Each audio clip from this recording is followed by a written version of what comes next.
Hey guys, welcome into Fantasy Football Academy 2020. As always, I am the Dean, your host, and today we are here for Overreaction Monday. That's right. This is the time of week that we get to go in and go, "Oh my gosh, is this the new quarterback of the league? Is this the new best guy, best running back, best wide receiver? Where did this defense come from? Or what happened to whoever this week?" We got a lot of those questions this week. If you look at the stats, I'm going to run through some QBs. We're going to take a look at my league of record, the Academy Grads League. First off, I want to remind you guys, we still have a Monday night game. We still have the Vikings and the Bears left to play. So if you are a Dalvin Cook owner, as the returning champ of our league is, then good job. You're probably going to win this week. I know that some of you out there had a really off week with the guys that were on buys. I know I myself was missing Travis Kelce bad. I know my wife's team missed Mahomes terribly. She went and picked up Drew Lock because they were facing Vegas. Turns out that Vegas loved Drew Lock. So we're going to get to that in a minute. But let's start off with quarterbacks that we're overreacting to this week. So news out of New Orleans is that Drew Brees is going to have an MRI on his ribs today.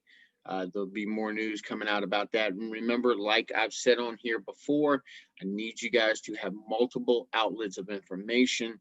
If you're not subscribed to ESPN for notifications or the NFL, I strongly encourage you to do so, so you guys can have news as it happens. If you're on Twitter, make sure that you're following ESPN. Make sure that you're following NFL. Pick a fantasy outlet that you like, that you can get information from there. So, but yeah, Breeze hurt his ribs last night.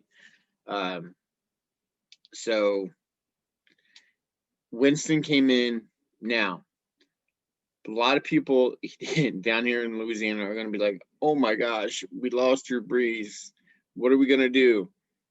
Now, while that might be true for fantasy purposes, this is probably the best thing that could happen for Michael Thomas owners, for Dalvin Cook owners, for Emmanuel Sanders owners, possibly even Alvin Kamara owners, because Drew Brees was not pushing the ball downfield like he had been, and Winston will probably more than likely have a whole week worth of prep.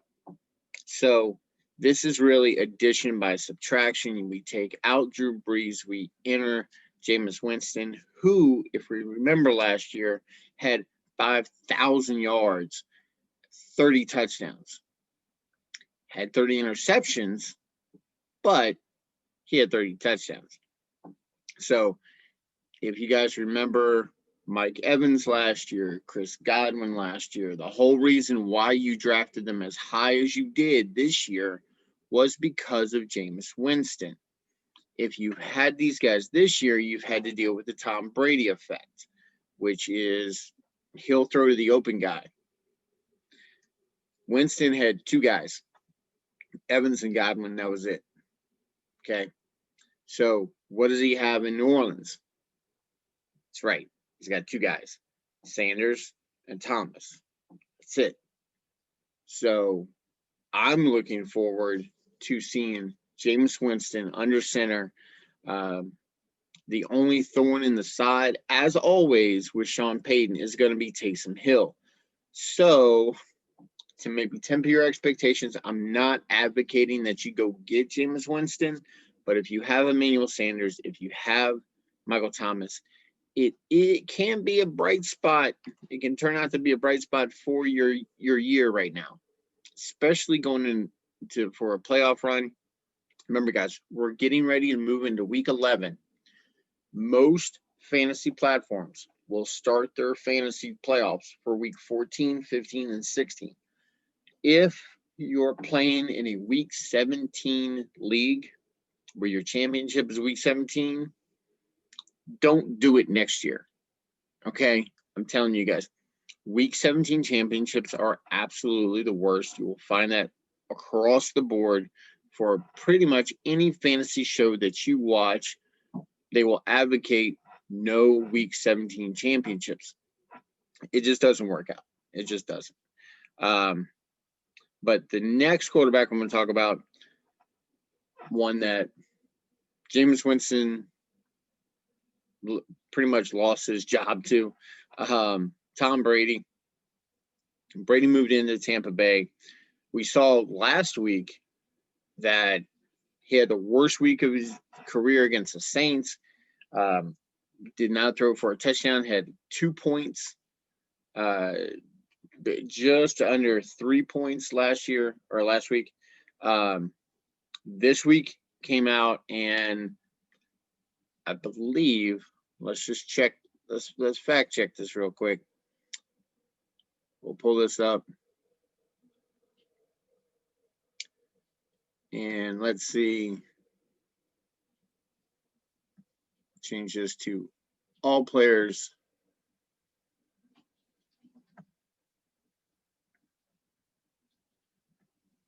Let's see. So we had for week 10. Yes, Tom Brady was the number one quarterback on the week. 341 yards, 3 touchdowns, a rushing touchdown, 37.84 points, right behind Big Ben. And I'll take a bath on this one, guys. I'll apologize for this until I'm blue in the face. I did not think Big Ben was going to come out and do this after going down and having problems with 2 knees, but we should know better considering it's Big Ben. The next guy I want to talk about on here, let me just say this about Brady. Let's look real quick. We'll look real quick at his rest of season.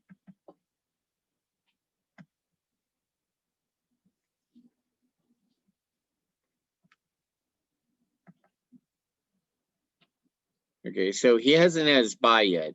So that's kind of a drawback, and especially where that bye sits at week 13.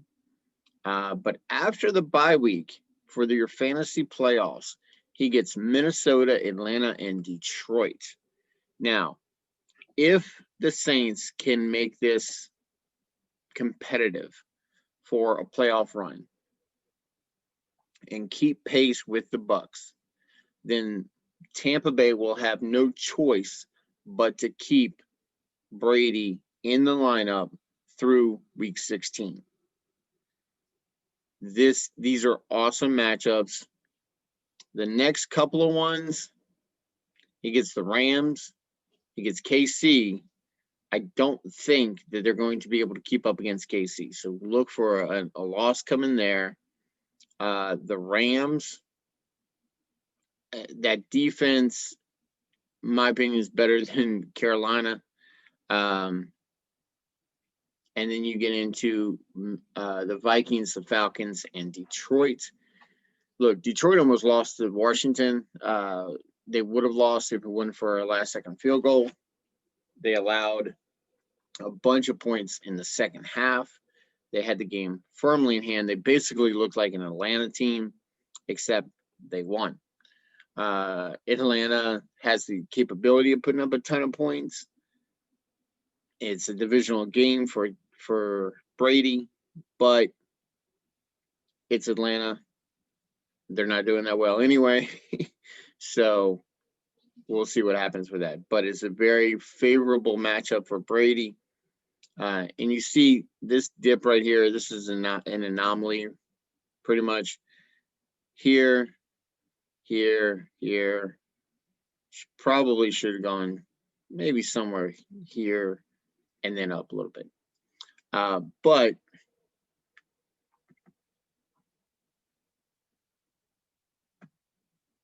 I think that Brady should be fine for the remainder of the season. The only thing is, if you are depending on him, you're going to have to find someone with a really good matchup for week 13. Okay. So keep that in mind. Now, here's the thing that you might be asking as I'm talking about playoffs. Yes, playoffs. Yes, I'm channeling my Jim Mora from the Colts. But if you're thinking about the playoffs, you need to look ahead now. You need to look at weeks 14, 15, and 16. See who has good matchups, who has bad matchups. Real quick, I'm going to run off a couple of these guys for you. Pardon me. Mahomes, Wilson, and Murray. Of course, you guys know those.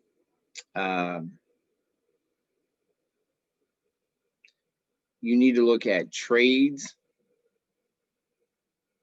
Let's see. Bottom three defenses, who are you going to be facing? You got the Raiders, the Texans, and the Lions. So if you guys are going up against any of those, weeks 14, 15, and 16, the Raiders get the Colts, the Chargers, and Miami. So if you've got the Colts actually are going to be facing the Texans and the Raiders, week 14 with the Raiders and the Colts, and then week 15 with the Texans and the Colts. So if you needed to stream somebody, Philip Rivers might not be a bad choice. We saw Nyheim Hines go off, and we're about to talk about him in just a second. But I want to talk about Mayfield real quick. Baker Mayfield, look, this was a weather game. Mayfield was horrible for passing, but when you have the return of Nick Chubb, and you have both Chubb and Hunt going off for over 100 yards each, do you really need to throw the ball? No. The weather in this game was a factor, and then you have the run game doing as well as it was doing. They're going to lean on this, so look for next week to be kind of a bounce back with Baker Mayfield. Let's look real quick at who he has rest of season. And we're having to go outside of the top 25 for Baker on this one. So Baker, let's see, 27th on the week.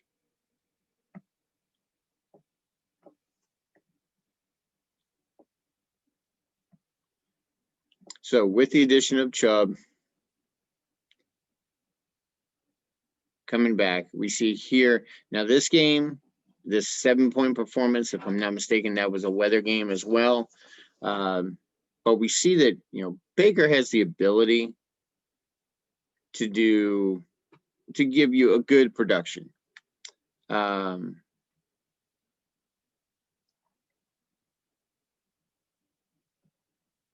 sorry. I think the Vegas game. This 7-point production was a weather game. This was just they faced Pittsburgh.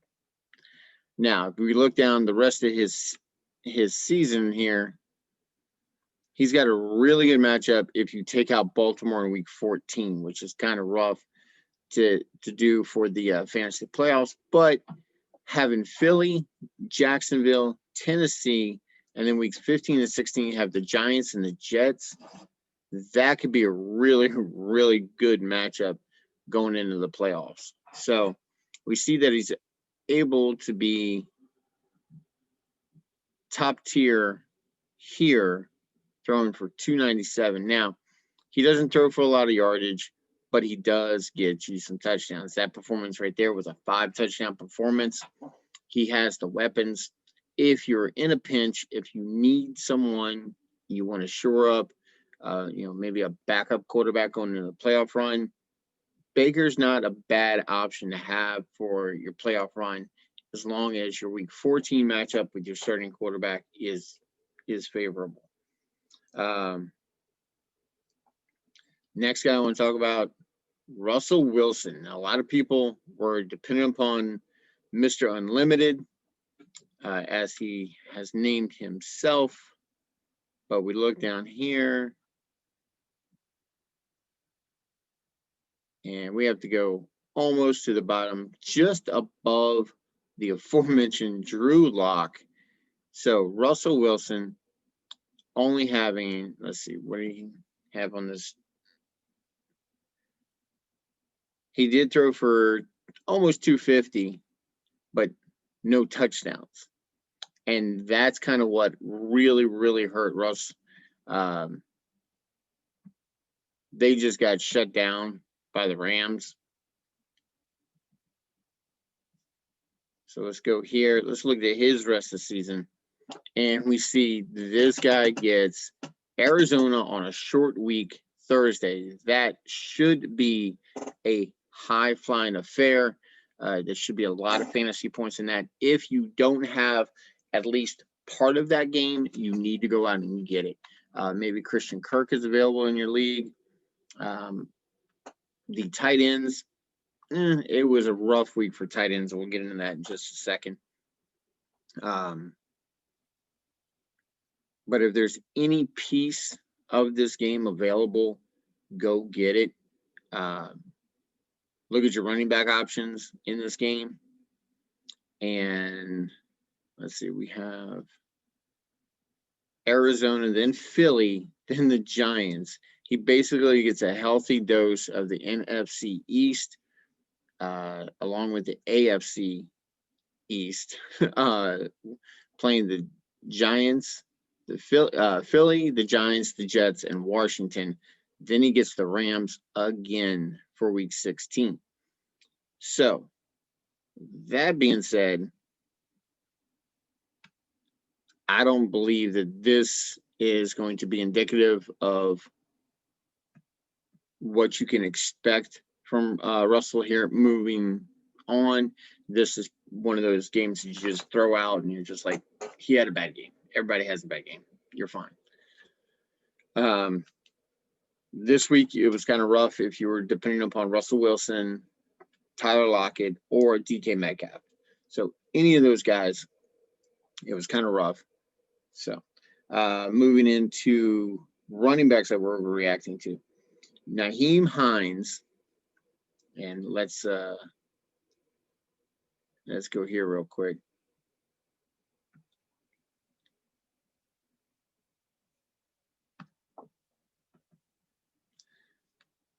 Let's go up to running backs. Nyheim Hines just went crazy again.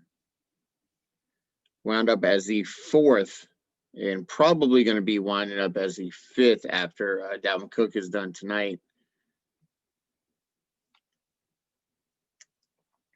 But we look at his output.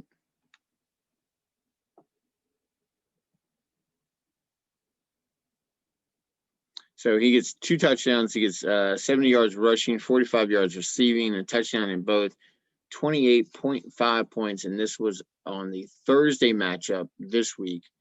Gets Green Bay, Tennessee, Houston, Vegas, Houston again, and then Pittsburgh. So if Nyheim Hines isn't rostered in your league, what are you doing? He should be rostered. The only thing is, it's kind of scary to start him with the way that Frank Reich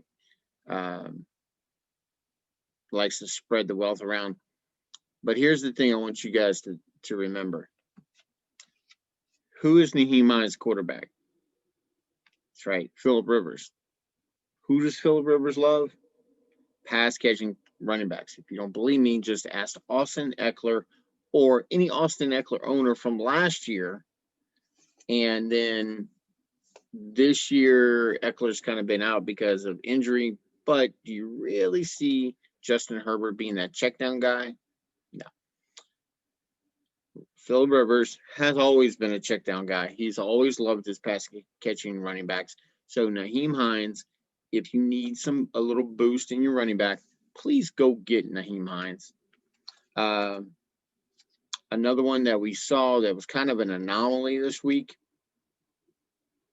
is the second running back on Vegas, Devontae Booker. Now, a lot of people are going to look at this and they're going to be like, who? But if you watch the game, if you see the production, 81 yards, 2 touchdowns, but this was against Denver. Okay, guys. The rest of his lineup, the rest of his schedule gets KC. He gets a brief break with Atlanta and the Jets. And then for the first week of the playoffs, he gets the Colts. He gets Miami, who's been playing well in championship week. And sandwiched in between that are the Chargers. Now, don't get fooled. The Chargers, despite their record, can stop at least the Vegas Raiders. Okay, guys? So don't go running out and fighting on the waiver wire to try to get Devontae Booker. The running back to have in Vegas is Josh Jacobs. He is the future. He is the guy that they're going to lean on. Okay. Next up, Sexy Rexy, Rex Burkhead. And we see Burkhead here. Guys, all I got to say is Patriots running back. Okay. Damian Harris, Sonny Michel, Rex Burkhead. Pick your poison. Who do you want? Who are you rolling the dice with? Please don't take the chance. We see 3, 8, 34, 6, had to buy 1, 7, 4, 15, and 22. Okay. This game's against the Jets. This game against Baltimore, don't ask me what happened to Baltimore last night because I was watching this game. I think I got 1 point from their defense. I was not happy. Okay, guys. I really don't. I don't want any part of this, especially with the erratic play. I almost said erratic. Definitely not make for children. Sorry, guys. But the erratic play of Cam Newton, I'm not trusting anybody in the backfield of Patriots.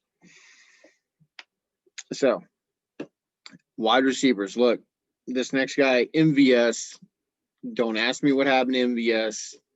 Well, actually, you can ask me what happened to MVS, and I'll tell you it's Allen Lazard not being there.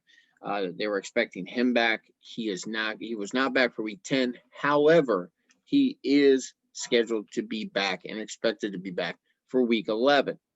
So this MVS explosion that you saw yesterday, don't look for it again. He had 149 yards and a touchdown compared to Devontae Adams, who had 66 yards and a touchdown. So this is more of a thing of who got the best coverage, who got more coverage, and who was available for Rodgers to throw to.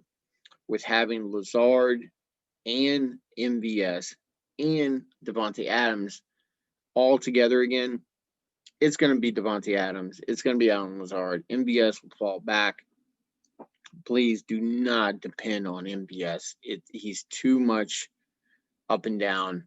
Trying to predict his production is just mind melting. As you just melt your face off. Just you don't want to do it. You don't want to deal with it. Willie Snead, touchdown dependent, is in my notes, and I will show you guys right here. Switch over to wide receivers. Now we see Cole Beasley up here, and you might be wondering, well, Dean, why aren't you talking about Cole Beasley? Look, I've been talking about Cole Beasley for the last few weeks. Told you guys, he's steady. He should be in your lineups. And this week, he just actually went off. He had 11 receptions, 109 yards, and a touchdown. Okay. MVS only had 4 receptions, had 149 yards. Now, that's just doing something with what you got. Beasley, PPR, machine, plus the fact they had a shootout with Arizona. Okay. You see that 3 of the top 4 wide receivers were in the same game. Beasley, Diggs, D-Hop, all in the same game. Now, the only touchdown did come on a 50-yard pass, Hail Mary at the end to boost DeAndre Hopkins up there, but he made the catch. Point, garbage time points still count, okay? Now, next guy up here, Willie Snead. Willie Snead, touchdown dependent, 2 touchdowns, 64 yards. There is nobody else up here that has fewer yards than Willie Snead above him, okay? Keelan Cole pops up here. He's the next guy on the list that I don't want you guys to forget about. He had a special teams touchdown, and he was just the flavor of the week for Jay Luton. Look, Jay Luton's the new quarterback. He's coming in. He's trying to find his guy. Last week, it was DJ Shark. This week, it's Keelan Cole. Next week, if Laviska Shenault is in the lineup, it could be him. We don't know. Go with the talent. If you need a wide receiver, okay, Keelan Cole could pop off again, could not. Do you really want to risk that? Now, if you're out of the playoffs, if you're out of the playoff picture, your team's just been like the Jets or been like the Cowboys and you're tanking, okay, great. But don't give up. Make sure that you're doing your lineup. Make sure that you're still trying to be active and participate in the league. Look, this is kind of a PSA for all fantasy players. It doesn't matter where you're at. You can still play spoiler even if you're at the bottom. Okay, guys? So don't give up. Okay? Besides, the experience will help you. Okay? You can find ways to win. You can take more risk. If you have nothing to lose, of course, you can take more risks. The guys who are fighting for playoff positioning, who are fighting to get in the playoffs or fighting to stay in the playoffs, those are guys who are going to be a little more cautious, a little more conservative, and not go after the big risk. You want to take a shot? Take a shot. You want to take a shot on Keelan Cole, Willie Snead, MVS? Be my guest, because they're probably not rostered in your league. Okay? Now, next up, tight ends. I got to show you guys this. Tight end was just an absolutely horrid position without my boy Travis Kelce in the mix. Mark Andrews winds up as the number 1 with only 13 points. Didn't have a touchdown, had the 7 receptions. This was kind of game scripted because the Ravens were actually playing from behind. So they actually had to throw the ball, but it was really bad weather, so they needed short intermediate routes. That's why Willie Snead got what he got. That's why Mark Andrews got what he got. Now, I told you guys before, make sure that you have Robert Gronkowski on your roster, and take a flyer on Jordan Reed. Jordan Reed popping off here, well, not really popping off, but showing up with 5 receptions, 62 yards, 11.2 points. Not bad showing, but very middle of the road. There was nobody that really kind of stood out at a tight end position this week. You just had bad performance all around. If you're relying on Tyler Higbee, you got 9, Jonnu 9.5. Dan Arnold got in the mix a little bit with 4 receptions. Dallas Goedert, even the number 2 tight end for fantasy. This was basically the run game just took over here for Vegas, so they didn't have to rely on the pass too much. So that's why you see only 3 receptions, 37 yards, and 6.7 points for your tight end there. So that kind of hurts. Defenses, look, don't be mistaken by seeing the Raiders up here at the top spot. Okay. That is Drew Lock throwing 4 interceptions, being sacked twice, and them getting a fumble. So, Vegas is still bad. The Ravens are still good. Everybody has a fluke game. It's just these 2 flukes happen on the same night. Okay, guys? So, I hope that helped out. Remember that Monday night, you got the Vikings and Chicago. So, if you have anybody in that game, if you need any kind of help, if you need to win this week, good luck. If you game is over, I hope you had an amazing week. Remember, down the bottom, subscribe, like, and share for me, and let me know in the comments section how you did. My boy Pez, if you're out there and you're watching this, I haven't heard from you in a while. Drop me a line. Let me know what's going on. Love to hear about your lineups and your victories as well as your struggles. And if I can help out, please let me know. Guys, for Fantasy Football Academy 2020, I've been the Dean. You guys are awesome. Remember to take care of yourself.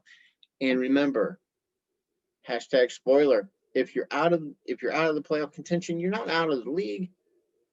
Keep playing. Keep pushing through it. And remember, next year's always there. All right, guys?